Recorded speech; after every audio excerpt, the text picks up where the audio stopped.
ये कहानी है 1940-41 की। उस समय चंद्रमोहन, जो बाद में ओशो और रजनीश के नाम से विश्व प्रसिद्ध हुए, उनकी उम्र सिर्फ 10 साल थी। जब चंद्रमोहन ने सुना कि गांधी जी की ट्रेन उनके शहर के स्टेशन से होकर गुजरने वाली है, तो वो गांधी जी से मिलने स्टेशन पहुंच गए। चंद्रमोहन की नानी ने उन्हें 3 रुपए दिए थे और उस वक्त 3 रुपए एक बहुत बड़ी रकम हुआ करती थी। खबर थी कि गांधी जी तीसरे दर्जे के डब्बे में यात्रा कर रहे हैं और इस डब्बे में गांधी जी के साथ कस्तूरबा और उनके सचिव भी हैं। यह भी खबर आई कि गांधी जी की यह ट्रेन 13 घंटे देरी से चल रही है। हजारों लोग जो गांधी से मिलने स्टेशन पहुंचे थे, जब उन्होंने सुना कि ट्रेन देरी से आ रही है, तो वो ज्यादातर लोग अपने अपने घरों को लौट गए। लेकिन बालक चंद्रमोहन उनका इंतजार करता रहा। 10 साल के इस बच्चे ने बापू से मिलने की जिद में एक दिन से कुछ भी नहीं खाया था। जब गांधी आए, तब स्टेशन मास्टर ने चंद्रमोहन को गांधी से मिलवाया और काफी तारीफ भी की। गांधी इस बच्चे से मिलकर बहुत खुश हुए, मुस्कुराए और पूछा कि तुम्हारे जेब में क्या है। चंद्रमोहन ने कहा 3 रुपए हैं, नानी ने दिए हैं। तो गांधी ने कहा ये रुपए तुम दान कर दो। उस वक्त गांधी जी के पास एक बक्सा हुआ करता था जिसमें वे दान जमा कर रहे थे। ओशो ने 3 रुपए बक्से में डाले और पूरा बक्सा उठाकर चल दिए। गांधी जी हैरान, पूछे ये क्या कर रहे हो? ओशो ने कहा पैसा गरीबों के लिए है ना, मेरे गांव में बहुत गरीब हैं, ये पैसा मैं उन्हें दूंगा, आप बक्से की चाबी दे दो मुझे। ये सब देखकर कस्तूरबा भी हंसने लगी। कस्तूरबा ने गांधी से कहा आज पहली बार आपको कोई टक्कर का मिला है। और फिर चंद्रमोहन से बोली ये बक्सा मुझे अपनी सौतन लगने लगा था, बढ़िया बेटा ले जा इसे। ओशो ने कस्तूरबा की बात सुनकर वो बक्सा वहीं छोड़ दिया और स्टेशन से भाग गए। यह ओशो और गांधी की पहली और इकलौती मुलाकात थी।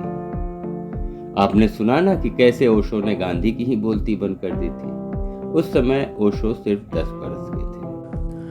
दोस्तों, आगे बढ़ने से पहले हमारे चैनल को सब्सक्राइब जरूर कर लीजिएगा।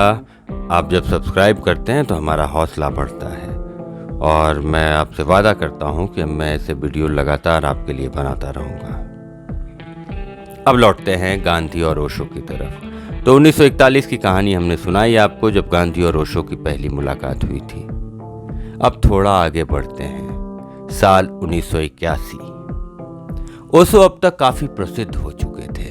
पूरी दुनिया में उनका जलवा था। उनके प्रवचन और उनकी बातें और उनका तर्क के सब मुरीद भी थे और काफी विरोध में भी थे। ओशो ने एक अद्भुत अपनी पहचान बनाई, एक प्रखर वक्ता के रूप में, एक दार्शनिक के रूप में। और 1981 आते आते ओशो ने सार्वजनिक रूप से मौन धारण कर लिया और उसके बाद वो अमेरिका चले गए। अमेरिका में उन्होंने एक पूरा साम्राज्य बसाया, रजनीशपुरम। ओशो के इस साम्राज्य की कहानी फिर कभी। आज बात गांधी पर उनके अंतिम प्रवचनों की। इस सार्वजनिक मौन की अवधि में रजनीशपुरम अमेरिका में ओशो ने अपने डेंटिस्ट, जो कि उनके शिष्य भी थे, डॉक्टर देवागीत और उनकी सहायक नर्सों के सामने ओशो ने अपने बचपन की घटनाओं को स्मृति में पुनः जीकर, बोलकर लिखवाया और उस संग्रह को glimpses of a golden childhood नाम की एक किताब प्रकाशित की गई, जिसका हिंदी अनुवाद हुआ है स्वर्णिम बचपन के नाम से। और ओशो चाहते थे कि गांधी को लेकर उनके जो भी विचार हैं उन्हें रिकॉर्ड कर लिया जाए, इसलिए उन्होंने खुलकर इस बारे में बातचीत की। यह बातचीत गांधी पर ओशो के अंतिम प्रवचन के रूप में आज भी दर्ज है। आइए सुनते हैं गांधी पर ओशो के इस अंतिम प्रवचन को। ओशो कहते हैं, मैं महात्मा गांधी के विचारों से बिल्कुल सहमत नहीं हूं और मैंने सदा उनकी आलोचना की है। जब उन्हें गोली मारी गई तो मैं 17 साल का था और मेरे पिता ने मुझे रोते हुए देख लिया। उन्हें बड़ा अचरज हुआ। उन्होंने कहा, तुम और महात्मा गांधी के लिए रो रहे हो? तुमने तो सदा उनकी आलोचना की है। मेरा सारा परिवार गांधी भक्त था। वे सब गांधी का अनुसरण करते हुए जेल जा चुके थे। केवल मैं ही अपवाद था। स्वभावतः उन्होंने पूछा, तुम रो क्यों रहे हो? मैंने कहा, मैं सिर्फ रो ही नहीं रहा हूं, मुझे अभी गाड़ी पकड़नी है क्योंकि मुझे उनकी शव यात्रा में शामिल होना है। मेरे पिता भौचक्के के रह गए। उन्होंने कहा, मैं भरोसा नहीं कर सकता, तुम तो पागल हो गए हो।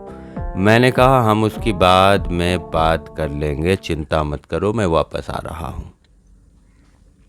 ओशो आगे बताते हैं कि मैं उसी समय दिल्ली के लिए रवाना हो गया और जब दिल्ली स्टेशन पर मेरी गाड़ी रुकी तो प्लेटफॉर्म पर मस्तो मेरा इंतजार कर रहा था। उसने कहा, मुझे मालूम था कि तुम आओगे। गांधी की आलोचना करने के बावजूद तुम्हारे भीतर उनके लिए आदर है, इसलिए मैं तुम्हारी प्रतीक्षा कर रहा था। मुझे मालूम था कि केवल यही गाड़ी तुम्हारे गांव से होकर यहाँ आती है और तुम इसी गाड़ी से आ सकते हो, इसलिए मैं तुम्हें लेने के लिए आ गया। ओशो मस्तो से कहते हैं, अगर तुमने गांधी के प्रति मेरे भावों की कभी बात की होती तो मैंने तर्क वितर्क न किया होता, लेकिन तुम सदा कुछ स्वीकार करवाना चाहते थे और तब भावना का फिर कोई सवाल नहीं उठता। फिर तो शुद्ध तर्क वितर्क की बात है, या तो तुम जीतते हो या दूसरा। अगर एक बार भी तुमने भावना की बात की होती तो मैंने कुछ न कहा होता, क्योंकि तब फिर कोई तर्क वितर्क न होता। खासकर यह बात रिकॉर्ड में आ जाए, इसलिए मैं तुमसे कहना चाहता हूँ, जबकि महात्मा गांधी के जीवन संबंधी विचार मुझे नापसंद हैं, फिर भी उनकी बहुत सी विशेषताओं की मैं सराहना भी करता हूँ। उनकी बहुत सी बातें हैं जिनकी मैं तारीफ करता हूँ और जो मैं चाहता हूं कि आप उसे रिकॉर्ड में ले लें। मुझे उनकी सच्चाई बहुत पसंद है। उन्होंने कभी झूठ नहीं बोला। वे चारों ओर झूठ से घिरे हुए थे, फिर भी वे सच पर अडिग रहे। मैं शायद उनके सच से सहमत न हूं, पर मैं यह नहीं कह सकता कि वे सच्चे नहीं थे। उन्होंने जिसको सच माना फिर उसे नहीं छोड़ा। यह बिल्कुल अलग बात है कि मैं उनके सच को किसी मूल्य का नहीं मानता, पर वह मेरी समस्या है, उनकी नहीं। उन्होंने कभी झूठ नहीं बोला। मैं उनकी सच्चाई का अवश्य आदर करता हूं, जबकि उनको उस सत्य के बारे में कुछ मालूम ही नहीं था जिसकी चर्चा मैं करता हूं, जिसमें छलांग के लिए कहता हूं। वे मुझसे कभी सहमत नहीं हो सकते थे। सोचने से पहले छलांग लगा दो। नहीं, वे तो व्यापारी बुद्धि के आदमी थे। दरवाजे से बाहर कदम उठाने से पहले वे सैकड़ों बार सोचते थे, छलांग की बात कहां। उनको ध्यान के बारे में कुछ नहीं मालूम था और वे उसे समझ सकते थे। इससे उनका दोष नहीं था। उनको अपने जीवन में कोई गुरु नहीं मिला जो उनको निर्विचार मन या शून्य मन के बारे में बताता, और उस समय भी ऐसे लोग उपस्थित थे। मेहर बाबा ने तो एक बार उन्हें पत्र लिखा था। स्वयं तो नहीं लिखा था, पर उनकी ओर से किसी ने गांधी को पत्र लिखा था। मेहर बाबा तो सदा मौन रहते थे, कभी कुछ लिखा नहीं, किंतु इशारों से अपनी बात समझाते थे। कुछ लोग ही समझ पाते थे। मेहर बाबा ने अपने पत्र में गांधी से कहा कि हरे राम हरे कृष्ण बोलने से कोई लाभ नहीं होगा। अगर तुम सचमुच कुछ जानना चाहते हो तो मुझसे पूछो और मैं तुम्हें बताऊंगा। परंतु गांधी और उनके अनुयायी मेहर बाबा के इस पत्र पर बहुत हंसे थे, क्योंकि उन्होंने इसे मेहर बाबा का अहंकार समझा। यह अहंकार नहीं, उनकी करुणा थी, किंतु लोग प्रायः इस करुणा को अहंकार ही समझते हैं। बहुत अधिक करुणा, शायद बहुत अधिक करुणा है, इसलिए अहंकार लगता है। गांधी ने मेहर बाबा को ताड़ से धन्यवाद देते हुए उनके प्रस्ताव को अस्वीकार कर दिया और कहा कि मैं तो अपने ही रास्ते पर चलूंगा। जैसे कि उन्हें रास्ता मालूम था।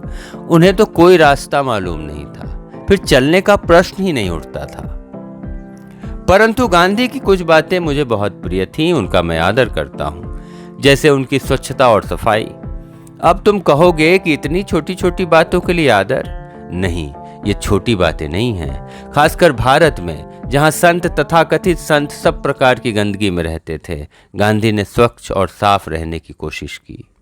वे अत्यधिक साफ अज्ञानी व्यक्ति थे। मुझे उनकी साफ सफाई स्वच्छता बहुत पसंद है। सभी धर्मों के प्रति उनका आदर भाव भी मुझे पसंद है। हालांकि हमारे कारण अलग अलग हैं, पर कम से कम उन्होंने सब धर्मों का आदर किया।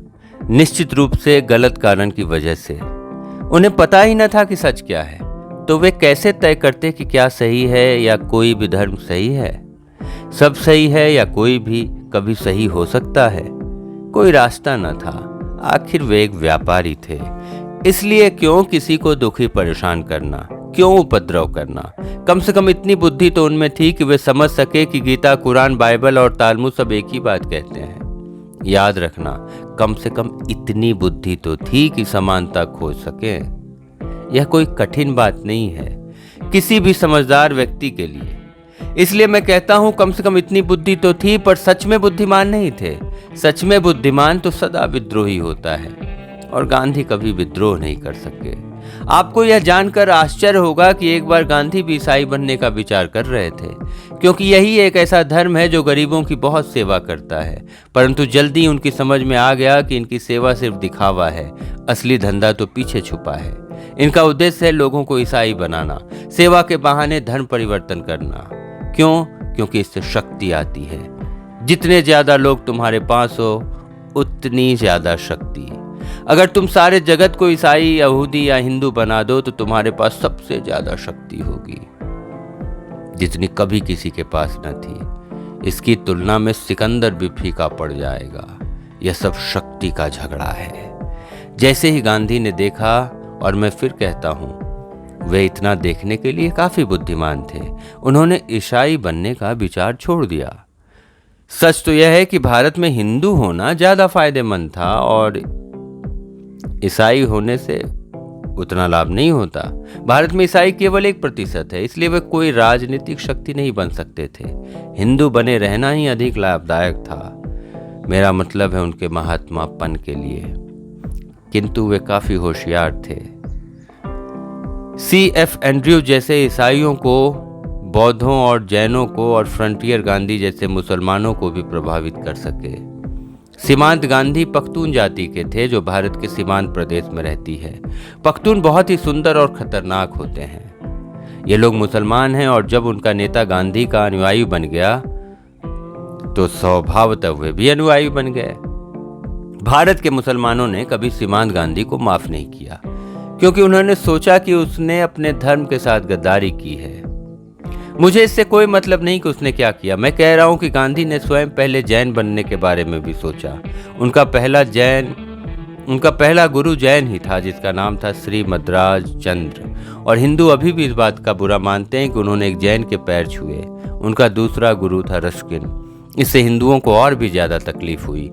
रस्किन की एक पुस्तक थी अनटू दिस लास्ट। इसने गांधी के जीवन को ही परिवर्तित कर दिया था। पुस्तकें चमत्कार कर सकती हैं।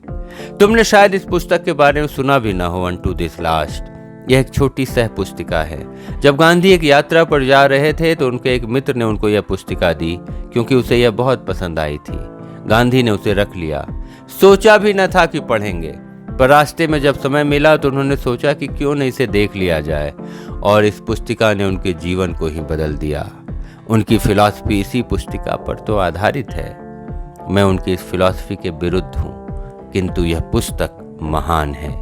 उसका दर्शन किसी योग्य नहीं है, परंतु गांधी तो कचरा इकट्ठा करते थे। वे तो सुंदर जगहों पर भी कचरा खोज लेते थे। ऐसे लोग होते हैं, तुम जानते हो, जिन्हें तुम सुंदर बगीचे में ले जाओ, वो वैसी जगह खोज लेंगे और तुम्हें दिखाएंगे कि यह नहीं होना चाहिए। उनकी सारी अप्रोच ही नकारात्मक होती है। ये कचरा इकट्ठा करने वाले लोग होते हैं। वे अपने आप को कला को इकट्ठा करने वाला कहते हैं। अगर मैंने इस पुस्तक को पढ़ा होता जैसे गांधी ने पढ़ा, तो मैं उस निष्कर्ष पर न पहुंचता जिस पर गांधी पहुंचे हैं। सवाल पुस्तक का नहीं है, सवाल पढ़ने वाले का है। वही चुनता है और इकट्ठा करता है। हम एक ही जगह पर जाएं तो भी अलग अलग चीजें इकट्ठी करेंगे। मेरे हिसाब से उनका कलेक्शन मूल्य रहित है। मैं नहीं जानता और कोई नहीं जानता कि उन्होंने मेरे कलेक्शन के बारे में क्या सोचा होता।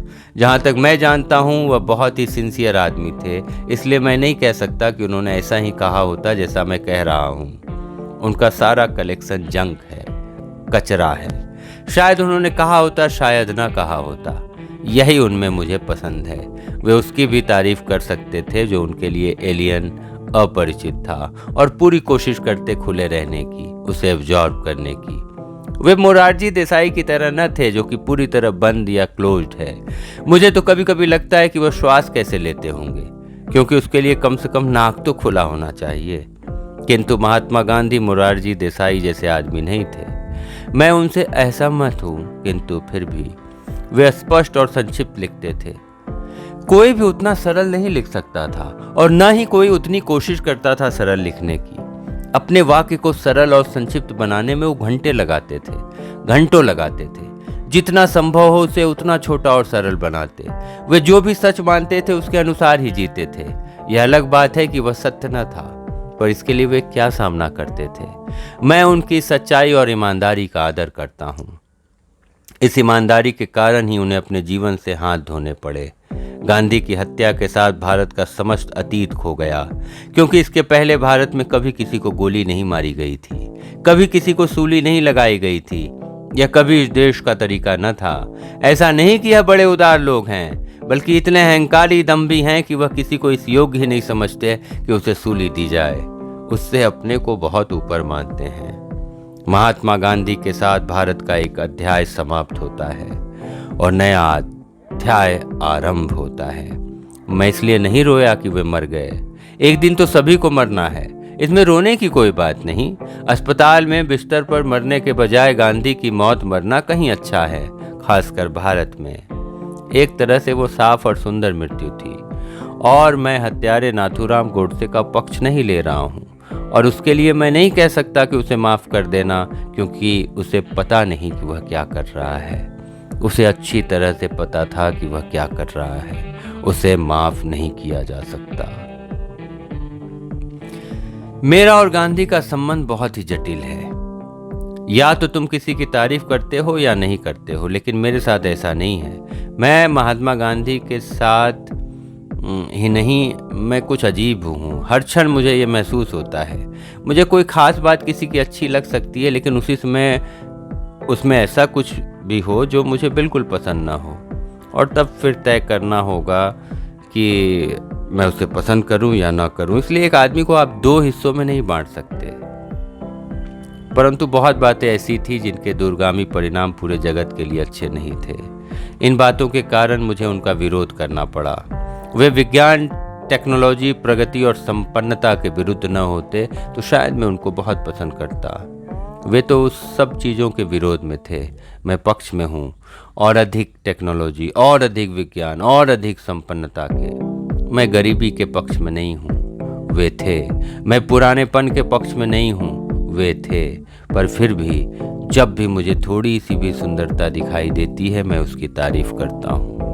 और उनमें कुछ बातें थीं जो समझने योग्य हैं। उनमें लाखों लोगों की एक साथ नब्ज परखने की अद्भुत क्षमता थी। कोई डॉक्टर ऐसा नहीं कर सकता। एक आदमी की नब्ज परखना भी अति कठिन है, खासकर मेरे जैसे आदमी की। निश्चित ही मैं उन लोगों में उत्सुकता नहीं रखता हूँ, पर वह अलग बात है। मैं हजारों बातों में उत्सुक नहीं हूँ, पर इसका यह अर्थ नहीं है कि जो लोग सच्चे दिल से काम में लगे हैं, समझदारी पूर्वक इन्हीं गहराइयों को छू रहे हैं, उनकी तारीफ न की जाए। गांधी में वह क्षमता थी और मैं उसकी तारीफ करता हूँ। मैं अब उनसे मिलना पसंद करता, क्योंकि जब मैं सिर्फ 10 बरस का बच्चा था, वे मुझसे सिर्फ वे जो 3 रुपए थे वही ले सके। अब मैं उन्हें पूरा स्वर्ग दे सकता था, पर शायद इस जीवन में ऐसा नहीं होना था। तो दोस्तों, ये था गांधी पर ओशो का अंतिम प्रवचन। उम्मीद है इससे आपको काफ़ी जानकारी मिली होगी। लाइक, कमेंट, सब्सक्राइब कर हौसला बढ़ाते रहिएगा। जिंदाबाद।